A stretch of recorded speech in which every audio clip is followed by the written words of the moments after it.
বাধ্যতামূলক কয়েকটা ওষুধ আছে, তার মধ্যে এটা একটি ওষুধ। ২ থেকে ৩ দিনের মধ্যে আ কবুতর বলেন বা মুরগি বলেন বা পাখি বলেন বা কোয়েল পাখি বলেন, যেটাই বলেন না কেন, মারা যেতে পারে। যদি পরিমাণ মতো ঠিকমতো না ব্যবহার করতে পারি বা না দিতে পারি, তখন কিন্তু এটা খুব মারাত্মক সাইড এফেক্ট করতে পারে। আসসালামু আলাইকুম ওয়া রাহমাতুল্লাহ। ওয়েলকাম করছি Anis agro farm Facebook page এবং ইউটিউব চ্যানেল থেকে। আজকে যে ভিডিওটা নিয়ে আপনাদের মাঝে হাজির হয়েছি সেটা হলো যে আমার হাতে দেখতে পাচ্ছেন একটা ওষুধ। তো আসলে কি ওষুধ বা কি মেডিসিন, এই বিষয়ে আজকে বিস্তারিত জানাবো ইনশাল্লাহ। তো মানে মূলত হলো, আপনি যখন ফার্মিং সেক্টরে বা ফার্মিং করবেন, মুরগি বলেন, কবুতর বলেন বা কোয়েল পাখি বলেন, যেটাই বলেন না কেন, বাধ্যতামূলক কয়েকটা ওষুধ আছে, তার মধ্যে এটা একটি ওষুধ। তো আজকে এই বিষয়টা নিয়ে আপনাদের মাঝে হাজির হয়েছি এবং বিস্তারিত আলোচনা করব। কখন কোন মুরগির ক্ষেত্রে কি পরিমাণ ওষুধ ব্যবহার করতে হবে। এটা একটা অ্যান্টিবায়োটিক ওষুধ, খুবই মারাত্মক একটি ওষুধ। যদি পরিমাণ মতো ঠিকমতো না ব্যবহার করতে পারি বা না দিতে পারি, তখন কিন্তু এটা খুব মারাত্মক সাইড এফেক্ট করতে পারে এবং বিভিন্ন ধরনের এক রোগ থেকে একাধিক রোগে সমস্যা হতে পারে। এমনকি যদি রোগটা হয়, যদি আমরা এই ওষুধটা ব্যবহার না করি, তাহলে আপনার ২ থেকে ৩ দিনের মধ্যে কবুতর বলেন বা মুরগি বলেন বা পাখি বলেন বা কোয়েল পাখি বলেন, যেটাই বলেন না কেন, মারা যেতে পারে। তাই খুবই সতর্কতাভাবে আজকের ভিডিওটি আপনাদের জন্য খুবই গুরুত্বপূর্ণ। তাই সতর্কতাভাবে ব্যবহার করার জন্য আগে বিষয়গুলো জানতে হবে। কোন রোগ হলে আমরা এই ওষুধটা ব্যবহার করব। তো ভিডিওর সঙ্গে থাকুন, বিস্তারিত জানতে পারবেন ইনশাআল্লাহ। নামাজ বাদ দিও না বন্ধু, দুনিয়ার জীবন থেকে আখিরাত উত্তম। তো আমি যে মেডিসিনটির বিষয়ে আপনাদের সাথে শেয়ার করার জন্য এই ভিডিওটা করা, সেটা হলো যে আপনার স্ক্রিনের মধ্যে দেখতে পাচ্ছেন, এটা হলো ESB30। আসলে ESB30 কেন ব্যবহার করব বা কিসের জন্য ব্যবহার করব, সেটা আপনারা থাম্বনেল দেখে বুঝতে পারছেন। এটা হলো একটা রক্ত আমাশয় হলে এই রোগ মানে এই ওষুধটি ব্যবহার করে। আচ্ছা, এখন আমরা অনেকে জানি না কত লিটার পানিতে বা কি পরিমাণ হলে ব্যবহার করব, বা কবুতরের জন্য কি পরিমাণ হলে ব্যবহার করব, মুরগির জন্য রক্ত আমাশয় হলে কি ব্যবহার করব। আচ্ছা, আগে প্রথমে জানতে হবে রক্ত আমাশয় কেন হয় বা কিসের কারণে হয়। অস্বাস্থ্যকর পরিবেশে যখন আপনি পোষা প্রাণী রাখবেন, বা মুরগি বলেন, কবুতর বলেন, হাঁস বলেন, এগুলো যখন রাখবেন, তখন কিন্তু রক্ত আমাশয় হওয়ার সম্ভাবনা সবচেয়ে বেশি থাকে। অস্বাস্থ্যকর বলতে আপনার পরিষ্কার পানি ব্যবহার না করা, বা হলো আমরা যে খাবারগুলো ব্যবহার করি, এই খাবারগুলো যদি মানে পরিষ্কার পরিচ্ছন্ন না হয়, মানে জীবাণুমুক্ত না হয়, তখন কিন্তু রক্ত আমাশয় হতে পারে। বিশেষ করে খাবারের সাথে গেলে কিন্তু রক্ত আমাশয়টা বেশি হয়ে থাকে আর কি। আচ্ছা, কিভাবে বুঝবো যে আমাদের মানে রক্ত আমাশয় হচ্ছে, আমাদের প্রাণীগুলোর রক্ত আমাশয় হচ্ছে, কিভাবে আমরা বুঝতে পারবো? যখন দেখবো যে কবুতর বলেন বা মুরগি বলেন দিন ধরে বসে থাকে, তখন কিন্তু আমরা বুঝতে পারবো যে রক্ত আমাশয় হয়েছে। আচ্ছা, প্রথমত ১ম স্টেপটা কি? সেটা হলো যে চুনা পায়খানা করা বা সবুজ পায়খানা করা বা পাতলা পায়খানা করা, ঠিক আছে? যখন কোনো কবুতর বা প্রাণী পাতলা পায়খানা করবে বা দিন ধরে বসে থাকবে, তখন কিন্তু আমরা বুঝতে হবে যে কবুতরটার আপনার রক্ত আমাশয়ের একটা লক্ষণ দেখা দিচ্ছে। তখন প্রথমত আপনারা হামদর্দ কোম্পানির একটা ওষুধ আছে, সেটা হলো ডিসনি। ডিসনি ওষুধটি যদি ব্যবহার করেন বা অর্ধেক করে যদি আপনার মুরগি বলেন বা কবুতরকে বলেন, কবুতর হলে ৪ ভাগের অর্ধেক, মানে ২ ভাগের অর্ধেক দিবেন, আর মুরগি হলে অর্ধেক দিলেও হবে বা পুরোটা দিলেও হবে, ঠিক আছে? পুরোটা যদি খাওয়া যান, তাহলে কিন্তু আশা করি ক্লিয়ার হয়ে যাবে। আর যদি রক্ত আমাশয় হয়ে যায়, তখন কিন্তু এই ওষুধটা ব্যবহার করবেন। আচ্ছা, এখানে ব্যবহার বিধি লেখা আছে, আপনারা দেখতে পাচ্ছেন। মুরগির বা কি রোগের হলে দেন, ফাউল কলেরা, টাইফয়েড, এগুলো রোগের জন্য কিন্তু এই যে SB30 ব্যবহার করতে হয়। এই যে এখানে লেখা আছে, দেখতে পাচ্ছেন?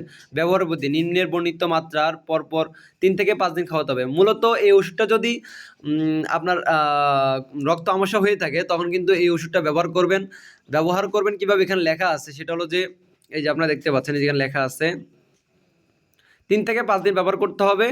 আবার প্রতি লিটারে ১.৫ থেকে ২ গ্রাম। আচ্ছা, ১.৫ থেকে মুরগি বলতে ধরেন, মুরগির ক্ষেত্রে যদি হয়, সেক্ষেত্রে আপনারা ১ লিটার পানিতে আপনারা ২.৫ গ্রাম ব্যবহার করলে উত্তম হবে। কারণ রক্ত আমাশয় সেই সিস্টেম চলে গেলে কিন্তু রক্ত আমাশয় হয়। কয়েকটা স্টেপের আছে। প্রথমত পাতলা পায়খানা হবে, তারপর সবুজ পায়খানা হবে, তারপরে কিন্তু রক্ত আমাশয় হয়। তো প্রথমত যেটা, সেটা হলো যে রক্ত আমাশয় হয়ে গেলে কিন্তু আপনারা এই ওষুধটি ১ লিটার পানিতে ২.৫ গ্রাম ব্যবহার করবেন। আচ্ছা, এবার কবুতরের কথা বলি। কবুতর রক্ত আমাশয় হলে কী করবেন? কবুতর যদি রক্ত আমাশয় হয়, তখন আপনারা ১ লিটার পানিতে ১ গ্রাম ব্যবহার করবেন। আর এই ওষুধটা খুবই মারাত্মক জিনিস। কারণ এই ওষুধটা যদি আপনারা পরিমাণ মতো ব্যবহার না করেন তাহলে কিন্তু কবুতর টাল হয়ে যেতে পারে। অতিরিক্ত অ্যান্টিবায়োটিক ব্যবহার করলে কিন্তু কবুতর কিন্তু টাল হয়ে যায়।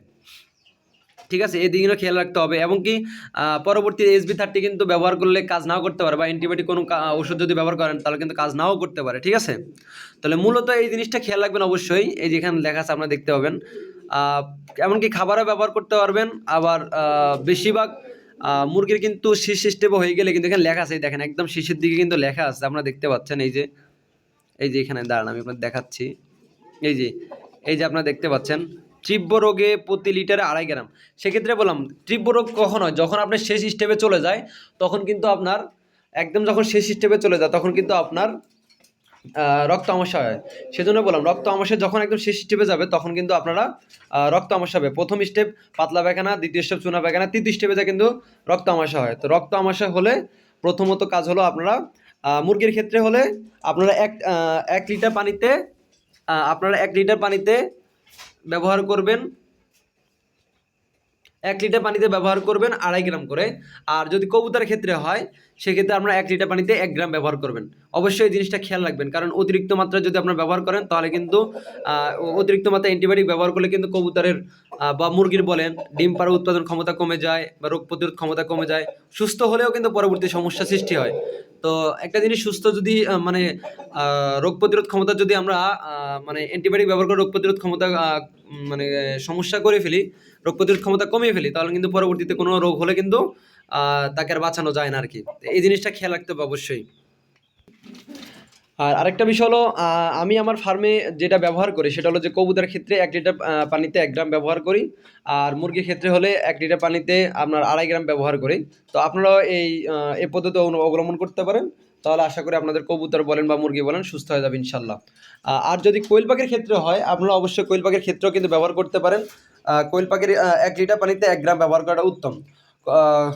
এই জিনিসটা খেয়াল রাখবেন, যদি রক্ত আমস্যা হয় অবশ্যই সেই হিসাবে ব্যবহার করবেন।